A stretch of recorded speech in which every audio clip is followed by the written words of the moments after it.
Eu sou Maria das Dores de Oliveira, popularmente conhecida como Maria Pancararu. Sou da etnia Pancararu, aqui na aldeia Brejo dos Padres. Nós estamos em 3 municípios: Tacaratu, Jatobá e Petrolândia. E toda essa comunidade aqui forma minha família, são os meus primos, meus avós, né?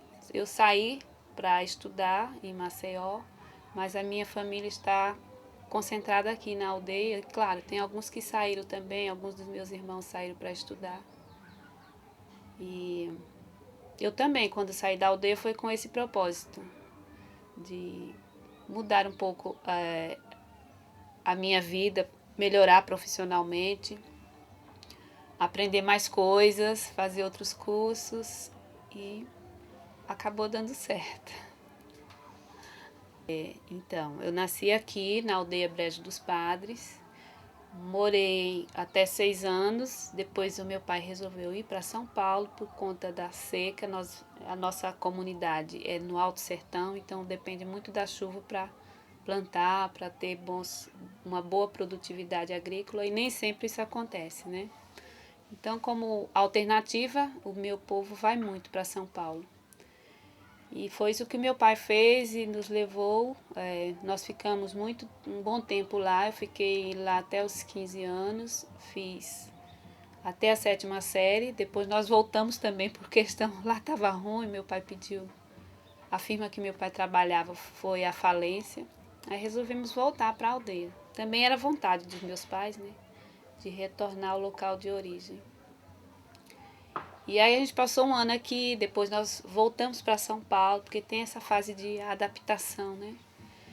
E depois nós resolvemos voltar para cá de novo, viemos de vez.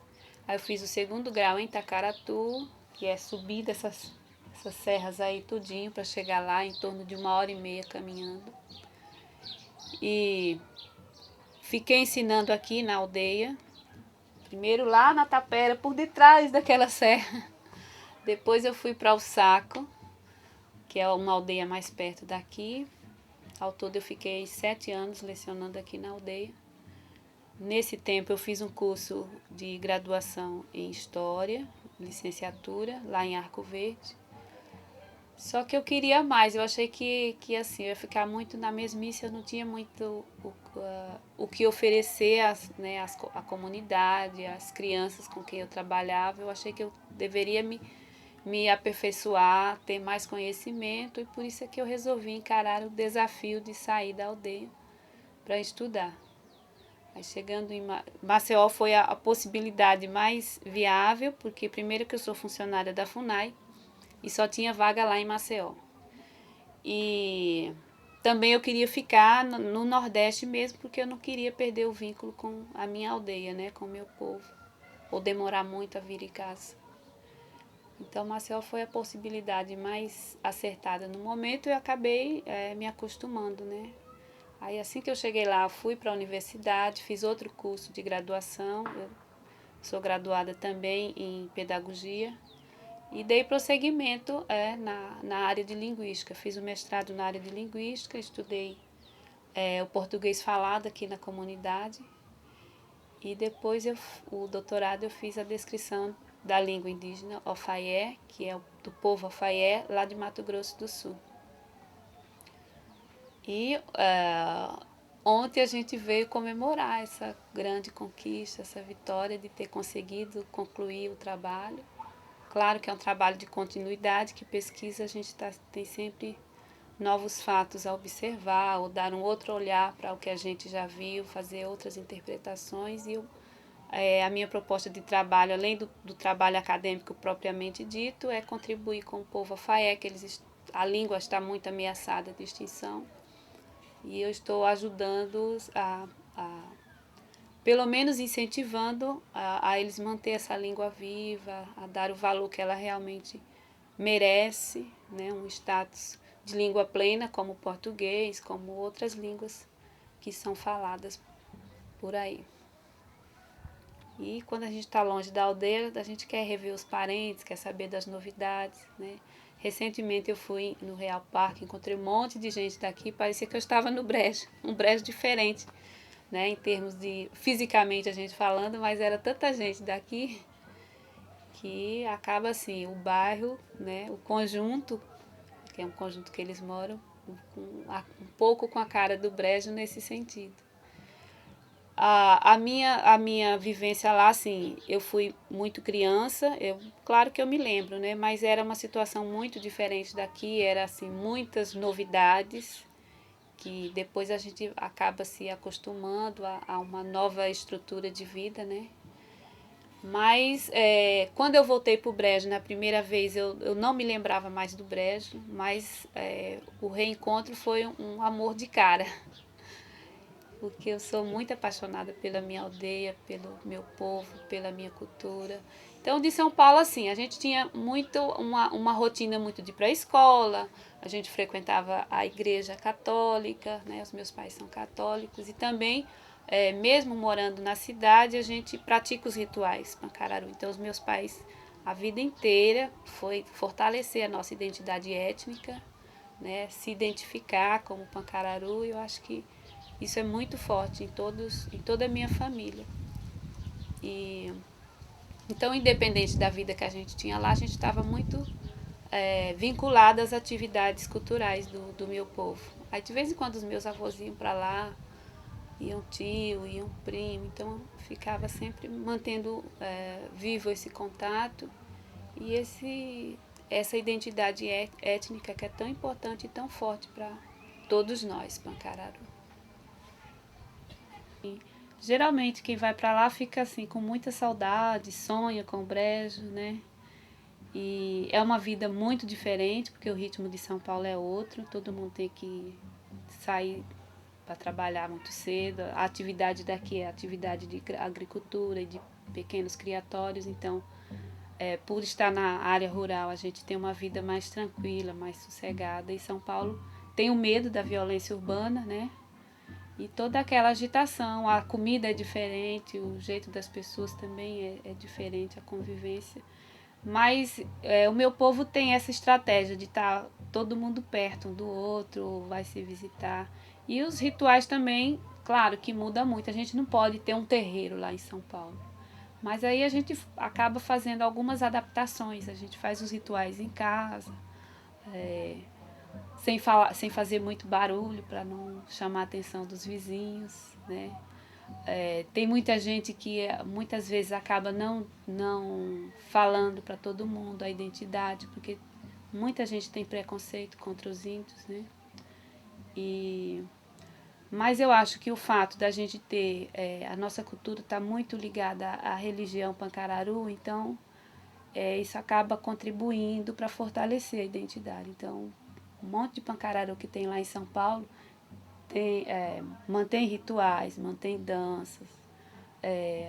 Muita gente vem de lá para trazer as crianças para ir para o rancho, os meninos, né? Tem a festa daqui que é menino do rancho.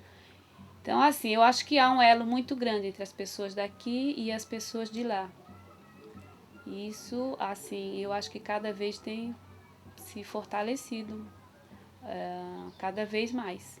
Agora, é claro, tem pessoas que estão lá há 20, 30 anos, os filhos estão lá e acaba assim perdendo um certo vínculo com a aldeia, com esse afastamento, mas a crença é sempre forte, mesmo que esses filhos não pratiquem ou não saibam muito, mas eu acho que até está tendo um movimento grande agora, os Pancararu e outros índios lá de São Paulo estão estudando na universidade, na PUC, e todo o trabalho que está sendo feito é no sentido de revitalizar ou resgatar a história, o que se passou no Brejo, a história do povo, da comunidade. Então, eu acho que mesmo quem está estudando lá, quem nunca veio à aldeia, está tendo mais possibilidade de refletir, de assumir mais a identidade. Tem muita gente assim em São Paulo.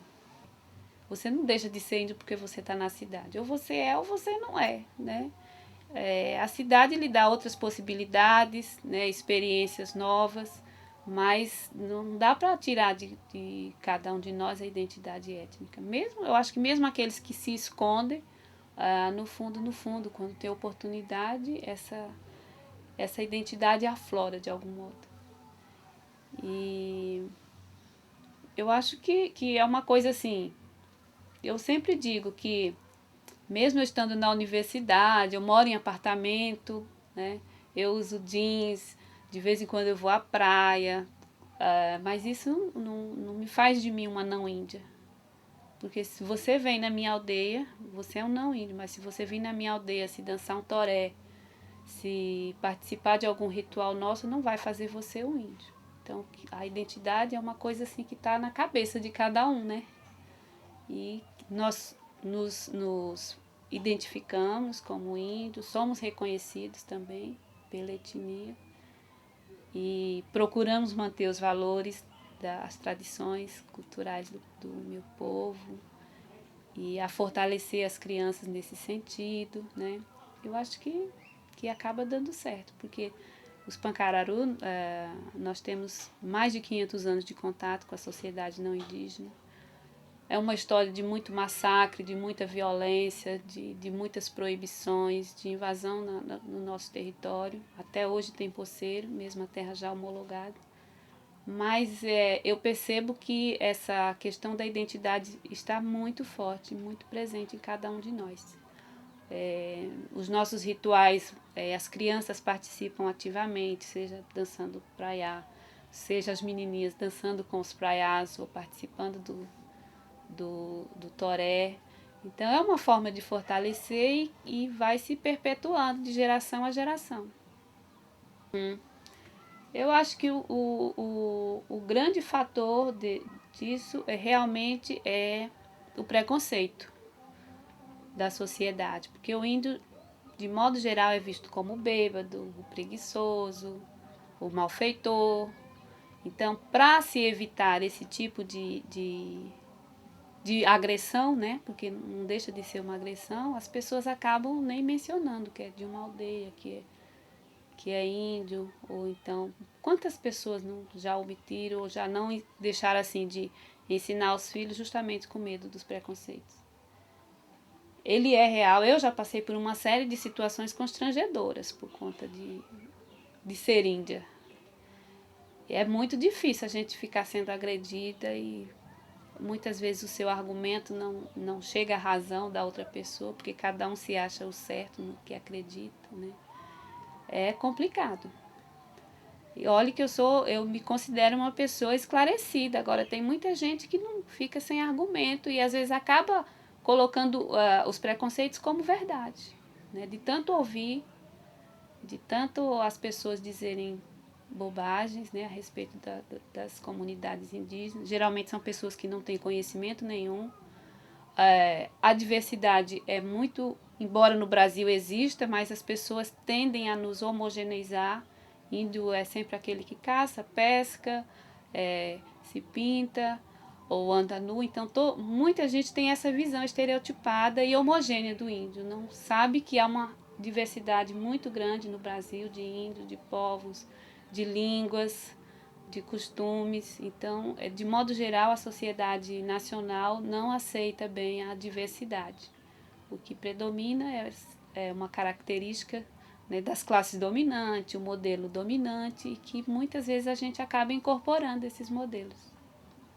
As agressões, na maioria das vezes, não são dirigidas a mim pessoalmente, mas falando mal de índio. Então, se fala mal de índio, está me afetando porque eu sou índia, né? Teve uma situação na universidade, né, quando eu estava fazendo mestrado, que o professor falou assim, absurdos. Todos esses estereótipos que eu falei, de os índios são preguiçosos, são os bêbados, são os malfeitores da cidade, assim, coisas desse tipo, né? As mulheres são as prostitutas. E na sala de aula, esse professor estava se referindo ao Chucuru Cariri de Palmeira dos Índios. Uma visão assim muito preconceituosa, assim, de uma forma violenta. É claro, eu estava na sala, eu não me identifiquei como índia de início, porque eu não tenho hábito assim de chegar e dizer, olha, eu sou a primeira coisa eu dizer, a minha apresentação vai acontecendo no decorrer do diálogo, da conversa, e geralmente a gente acaba falando, porque as pessoas perguntam onde você é, onde você mora. Aí a gente acaba dizendo, eu moro numa aldeia, sou índia, meu povo é índio. Então eu não tinha tido essa oportunidade de falar em sala de aula, né? E ele falou assim coisas horríveis, eu me senti muito ofendida e falei para ele que não era daquele jeito que ele estava falando. E ele ficou insistindo. E eu fiquei muito mal, porque eu me sentia assim muito agredida mesmo, porque estava falando dos meus parentes, que estavam me colocando no mesmo patamar, né? E a sala tinha assim uns 10 alunos, ninguém falou absolutamente nada. Eu me senti muito sozinha nessa hora. E me senti também assim um pouco ameaçada, porque era o professor que estava ali falando, é uma autoridade, né? E eu acabei assim, ficando super mal, passei acho que bem uma semana chorando por conta do episódio. E acho que até hoje eu morro de raiva desse professor, acho que ele é muito preconceituoso. Só que depois eu descobri que ele é de Palmeira dos Índios. Então lá em Palmeira dos Índios há um conflito muito grande por conta da questão da terra, né? Os poceiros, os fazendeiros estão nas terras do Chucuru Cariri e não querem desocupar. Então, por conta disso, eu até entendo o preconceito dele, porque ele vive numa situação de conflito com o Chucuru Cariri. Mas aí foi muito mal para mim. Teve uma outra ocasião que eu estava, logo que eu cheguei em São Paulo, em Maceió, eu estava fazendo um cursinho para entrar na universidade, né? E a professora estava dando uma aula de ciência e leu uma carta, aquela carta do índio norte-americano para falar sobre o meio ambiente. Só que ela falou assim, ela disse, olha, veja como essa carta é bonita. Agora foi feita por um abestalhado, por um índio. Ela estava admirando que um índio, que é uma pessoa tão besta, tão idiota, escrevesse uma carta daquela. Aí, aquilo me revoltou profundamente, porque na cabeça dela, ser índio é ser idiota, ser besta, enfim, ter uma série de critérios negativos para nos colocar, né? Então, para mim é uma agressão muito grande. Aí teve outras situações assim, mesmo na FUNAI, né? Tem muitos colegas que são preconceituosos mesmo. Quando eu cheguei em Maceió, eu me senti testada, né, pelo meu chefe, me pediu para eu fazer um relatório das comunidades de Alagoas. Eu nunca tinha ido, nunca fiz. Eu sei que eu acabei coletando um monte de dados para fazer. Pediu para eu fazer a distribuição do material e perguntou se eu sabia fazer regra de 3. A sorte é que eu sabia. Mas eu observei que era o fato de ser uma professorinha da aldeia, do mato, para ir para a cidade. Eles acham que a gente não tem competência. Sempre assim, nós somos avaliados por baixo. E, na verdade, não é assim. Eu acho que tem gente capacitada em todos os lugares, né? Capacitados ou não, depende muito. E, assim, teve uma outra situação que o meu colega disse que, pelo fato de eu ser índia, de ter ido do mato, eu não sabia como lidar com os equipamentos lá, usar o ar-condicionado, deixava a porta aberta, e não era eu, eram outras pessoas. Então, o que há por trás de todo esse discurso é o fato de eu ser índia, ter saído da aldeia, ter ido para a cidade, e as pessoas muitas vezes acham que a gente está assim, é muito ingênuo, muito sem conhecimento, e acaba assim nos afetando, porque é uma forma de nos chamar de imbecil, né? Então teve essas situações que foi diretona comigo, uma forma de me diminuir, né, intelectualmente, e situações assim que as pessoas falam mal dos índios de modo geral. Olha, quando, quando eu estava aqui, na verdade, assim, fazer universidade para mim sempre foi um desafio, e eu sou muito de encarar os desafios. E para mim, assim, era uma coisa quase impossível. Dadas as minhas circunstâncias, né, de morar aqui, de ir para a cidade, para qual cidade, ficar sozinha, né, ficar longe da minha família. Aí, mesmo quando eu morava aqui, eu fiz o curso quando eu fui fazer o curso de História, eu queria ser universitária, porque de vez em quando vinham os pesquisadores aqui, né, claro que o pesquisador vem sempre, por mais assim, que eles queiram se adaptar à situação, mas é uma forma assim, tem muita gente que se coloca como faz questão de estabelecer as diferenças mesmo, né? Então o pesquisador está assim, parece que está acima do bem e do mal. Então aquilo me chamava muita atenção. Eu falei, eu acho que eu tenho que tentar ser universitária também. Aí fui fazer o vestibular em Arco Verde e vi que não era assim um bicho de 7 cabeças, não era tão impossível assim, né? Aí fiz o curso de História, ficava indo e voltando para a comunidade. E só que eu ensinava na aldeia, então eu tinha uma vida. Ensinava lá no Saco, depois à tarde ia trabalhar no posto, e se eu ficasse aqui, a minha vida ia ser só isso. Eu achei que eu tinha que ampliar os meus horizontes, que melhorar mais, melhorar profissionalmente e melhorar como gente mesmo. E ficando aqui eu não ia ter tanta possibilidade, né? Falei, eu acho que eu vou dar um tempo, vou conhecer outras pessoas, outros lugares, porque tem horas que a gente acaba ficando meio que sufocado das mesmices, dos conflitos, a gente cansa das atividades que faz, às vezes você quer fazer coisas melhores, mas as pessoas não querem cooperar, então eu queria ter outras perspectivas, né? Aí resolvi para Maceió justamente para estudar. Aí, quando eu cheguei lá, eu pensei em fazer um curso de especialização, mas eu achei que a minha formação era muito fraquinha mesmo, muito incipiente. Aí resolvi fazer a graduação, como eu trabalhava com educação, né? Lá também eu ia para o setor de educação, aí resolvi fazer pedagogia. Aí quando eu estava mais ou menos na metade do curso, eu conheci as minhas orientadoras, a professora Januaceli da Costa e a professora Dai Palácio.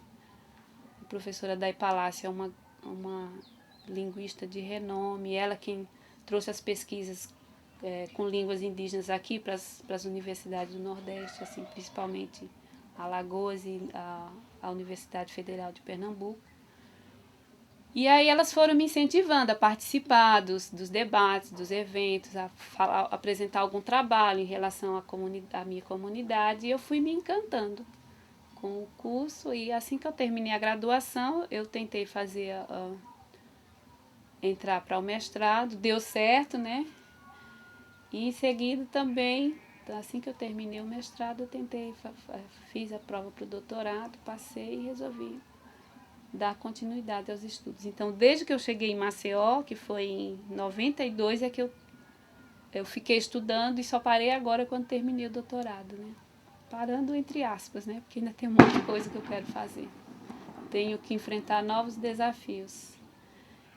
E se fosse para eu ficar aqui, eu ia continuar sendo professora, arrumar professora das escolas, né, ensinar as crianças, que para mim é um trabalho muito importante, muito relevante. Eu consegui alfabetizar muita gente aqui. Até hoje eu tenho uma relação muito boa com os meus alunos, com os pais, né? Eu sempre gostei de envolver a família, me envolver com as atividades culturais da comunidade. Então foi assim uma fase muito boa para mim, de muito crescimento, de muito aprendizado. Mas depois eu achei que eu devia dar um outro tipo de contribuição para outros povos também, porque eu acho que as minhas atividades não têm que ficar só concentradas para o meu povo. Eu acho que eu tenho como trabalhar com mais pessoas, conhecer mais povos, outras realidades, e assim eu fiz. Olha, eu comecei a receber ajuda desde que eu estudei em Tacaratu, porque quando nós voltamos para cá, Tacaratu não tinha escola pública. A gente tinha que estudar no colégio, né? E era uma mensalidade muito pequena, mas o meu pai não tinha como bancar, então a FUNAI bancou o meu curso de segundo grau, das minhas irmãs, então já foi um grande incentivo para a gente se manter estudando, né? E quando eu estudei lá em Maceió, estudei na Universidade Federal, então não tive tanta dificuldade, né, também. E quando eu fiz o mestrado e doutorado, do mestrado eu mantive o meu salário, peguei uma licença com vencimento e ganhei uma bolsa da FAPEAL, que é a Fundação de Amparo à Pesquisa de Alagoas. E no doutorado eu tive uma ajuda muito boa também. Eu consegui a bolsa da Fundação Ford, que é coordenada aqui no Brasil pela Fundação Carlos Chagas, que foi uma bolsa excelente, porque me deu assim um recurso para eu comprar computador, para eu comprar livros, até ajuda para minha família eu recebi, né? Um valor, acho que de $1.000, uma coisa assim. E a mensalidade, possibilidade de viajar para fazer a minha pesquisa de campo, né? Porque de Maceió para Brasilândia e Mato Grosso do Sul é uma distância enorme. Eu fiz um programa sanduíche na Unicamp, que também foi bancado pela Bolsa. E esse recurso foi fundamental para que eu conseguisse fazer esse trabalho. Que é uma pesquisa muito cara, por conta das viagens, o tipo de pesquisa, tem que ficar na comunidade, tem que comprar equipamentos caros, né, para fazer as gravações. E tudo isso acabou, assim, contribuindo muito para que, eu digo em todas as minhas etapas de escolaridade, né, começou aqui no 2º grau com a ajuda da FUNAI. Talvez se eu não tivesse essa ajuda, eu não tivesse conseguido dar prosseguimento aos estudos, né? Porque você tem que parar, para depois, às vezes, quando você para, você não sente mais vontade de continuar. Ou, muitas vezes, as pessoas ficam até revoltadas, né? Com a falta de oportunidade. Então, eu tive todas essas oportunidades, cada oportunidade que foi aparecendo para mim, eu acho que eu soube aproveitar bem e acabou sendo revertido não só para mim, mas para o meu povo, eu acho que para as comunidades indígenas de forma mais indireta, porque eu acho que quando o índio vai para a universidade, nós acabamos tendo mais possibilidade de reflexão, de se apropriar do conhecimento construído universalmente, tem mais poder de argumentação e como a gente entende como é o povo, quais são as necessidades, a gente tem também mais oportunidade de fazer parte das lideranças, ou então conversar mais, tentar refletir junto com eles dos problemas, buscar possibilidades de se tentar resolver. Eu acho que agora, não só eu, mas tem muitos índios que estão na universidade, estão se formando, estão pesquisando. Então, antes a gente éramos só pesquisados. E agora tem muito indígena pesquisador, né? Eu acho que é uma coisa importante e no sentido, pelo menos uma boa parte, quem fez mestrado, quem está fazendo, são pessoas que estão interessadas em trazer algum retorno social para suas comunidades ou para os índios de modo geral. Então isso é uma coisa assim muito relevante. É um novo perfil de pesquisa e está sendo muito aceito pelas comunidades. O meu povo tem muito orgulho de mim e eu muito orgulho deles. E assim, porque vem uma nova possibilidade da gente estar trabalhando junto e trabalhando em benefício, de algum modo, para as comunidades. A minha pesquisa de mestrado eu trabalhei voltada para aqui, né, também com o pé na educação, porque eu procurei analisar até que ponto é a marca de identidade na fala Pancararu, para trabalhar com os professores, para se observar ou prestar mais atenção nessa variação linguística que tem aqui, para respeitar também a fala do povo, porque tudo tem uma razão de ser. Geralmente a escola só valoriza um tipo de fala, um tipo de dialeto, né, que é a língua padrão, e nós procuramos refletir o modo de falar de várias faixas etárias aqui e ver em que sentido a escola poderia trabalhar, poderia valorizar. E o meu trabalho no doutorado, eu acho que favorece principalmente os índios Ofaié, porque eu trabalhei com a língua deles e estou tentando, já fiz um material para ser trabalhado na escola, ele está sendo trabalhado experimentalmente. Eu fiz em parceria com a minha principal informante, né, e professora de Ofaié, Marilda de Souza. Então ela está usando esse material com as crianças para ver até que ponto ele é útil, o que pode ser mudado para estabelecer o alfabeto, que é uma língua ágrafa. Eles têm todo interesse em ter a escrita por conta dessa ameaça. Eles acreditam que a língua escrita possa contribuir para para que essa língua se mantenha viva, né? E o trabalho que eu fiz lá durante a minha permanência na aldeia, de conversar muito, como eu sou uma índia que não tenho mais língua indígena, então acaba assim sendo exemplo para eles de como poderá ser a comunidade se eles não tiverem o cuidado de preservar esse tesouro que é a língua que eles têm, né? E falar da importância de se manter a identidade ou as características culturais que cada povo tem. Entendi. Assim, lá no Ticuna, onde se trabalha, por exemplo, eles citam um exemplo, às vezes, do médico, como essa coisa do ensino universitário ligado à demanda da comunidade, né? Uhum. Então eles citam muito o exemplo do médico, que eles pagam lá uma fortuna para um médico que vai do sul trabalhar lá, só por causa do salário que é alto, né? Porque lá Uhum. eles não têm médico, mas a pessoa chega lá sem nenhum compromisso, não gosta do lugar, não se sente bem, tá? É uma pessoa de qualificação ruim, porque é uma pessoa que não arrumou emprego no lugar Sim. dela, que foi trabalhar lá. Então, eu queria que você falasse um pouquinho da questão da formação ligada à demanda na comunidade, né? Como é que você acha que deve funcionar? Qual é a relação da necessidade que tem as comunidades de uma educação superior, tal, para as demandas dela, né? O que pode mudar dentro da vida da comunidade o fato de você ter pessoas se formando, ter pessoas trabalhando em medicina, em direito, em todas as coisas que são demandas da comunidade, né? Um advogado aqui com problema de pulseira, com problema era importante, né? Então as pessoas têm a dificuldade um índio advogado vai fazer o quê? Não tem fórum na aldeia, não tem coisa. Mas não é verdade, né? Tem essas necessidades, né? Então, como é que você acha que... Olha, eu acho muito importante, porque tem essas necessidades realmente. E, os índios que estão indo para a universidade, pelo menos assim, uma boa parte estão estudando, estão querendo melhorar profissionalmente, justamente para atender as próprias comunidades, né? Então eu tenho meu irmão que é advogado, tem muita gente assim que quer que ele até convida para ele vir para participar. Ele participou de várias situações aqui de precisar de um advogado. Os professores, atualmente aqui na minha aldeia, acho que 99% são professores da própria comunidade. E fica mais fácil, porque há um entendimento, né? Porque as pessoas que nascem aqui, que vivem aqui, sabem todas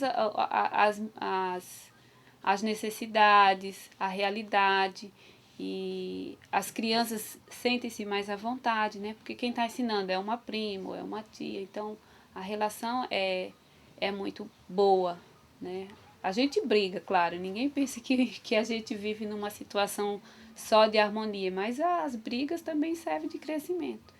E quando eu comecei a estudar aqui, quando eu fiz história, eu fui a primeira também da aldeia a fazer uma universidade, né? Uma faculdade. E acabou que muita gente, né, pelo fato de eu conseguir um emprego, quando eu vim para cá, quando eu comecei a ensinar aqui, eu tive muita facilidade de conseguir ser professora na minha comunidade, porque não tinha gente para o quadro. As professoras que vinham de longe não queriam ficar aqui, ou faltavam mais do que vinham, porque morava longe, não tinha carro. Então, uma pessoa que mora aqui fica mais fácil, né? E muita gente assim, ó, a família Oliveira, né, que é a minha família, tem muita gente que está empregada, porque nós sempre procuramos estudar, procuramos correr atrás dos espaços, né? Aí muita gente, a partir da gente, acabou tendo mais interesse em melhorar, em se formar. E hoje tem muitos professores, agora tem mais professor que aluno. E se fosse para eu vir para cá hoje, não teria espaço numa sala de aula, porque eu não ia querer ocupar a vaga, né, de nenhum professor, que a maioria é contratada do Estado. E tem que apresentar alunos. A FUNAI também não tem responsabilidade direta de atuar em sala de aula. E eu sei que as pessoas estão enxergando que é bom estudar, primeiro para melhorar, para ter uma possibilidade de emprego e também uma forma de contribuir com as próprias necessidades, né, da comunidade. E eu acho que isso só é favorável a todos nós, Porque como a gente sente na pele todos os problemas, vê a comunidade, estamos na comunidade, então fica mais fácil da gente tentar resolver os nossos problemas do que alguém que vem de fora. Geralmente as pessoas acabam tendo visões assim bastante distorcidas do que acontece na realidade. E tem muita coisa assim que a gente não pode revelar. Então, nós é quem sabemos, nós é quem entendemos, e eu acho que se a gente conseguir que mais pessoas se formem, que chegue também a outros patamares, fazer mestrado, fazer doutorado, eu acho que se os povos indígenas indo nesse caminho, eu acho que aí sim a gente vai conseguir conquistar a autonomia, que tanta gente fala, que tanta gente quer, que outros aliados também vivem fazendo esse discurso. Mas quando a gente só discursa a fala do outro, eu acho que não tem autonomia aí. Porque por mais boa a intenção que um antropólogo, que um linguista tem em relação ao meu povo, mas se você ficar só repetindo o discurso dele, você está sendo só testa de ferro do discurso do outro. E eu sempre reclamei muito que nós, povos indígenas, somos muito invisíveis, né? Ou somos colocados como elementos do passado, ou como aqueles índios de uma forma homogênea ou de uma forma romântica. E, de certa forma, eu acabei quebrando todo, toda essa ideia, pelo menos para algumas pessoas, né? Porque, primeiro, por essa minha formação, os meus traços físicos, né? Que tiram um pouco essa ideia daquele índio estereotipado. E acabou, de certa forma, eu acabei, assim, dando muita entrevista. Então, é uma forma, assim, mesmo que seja através de mim, da gente sair um pouco dessa invisibilidade.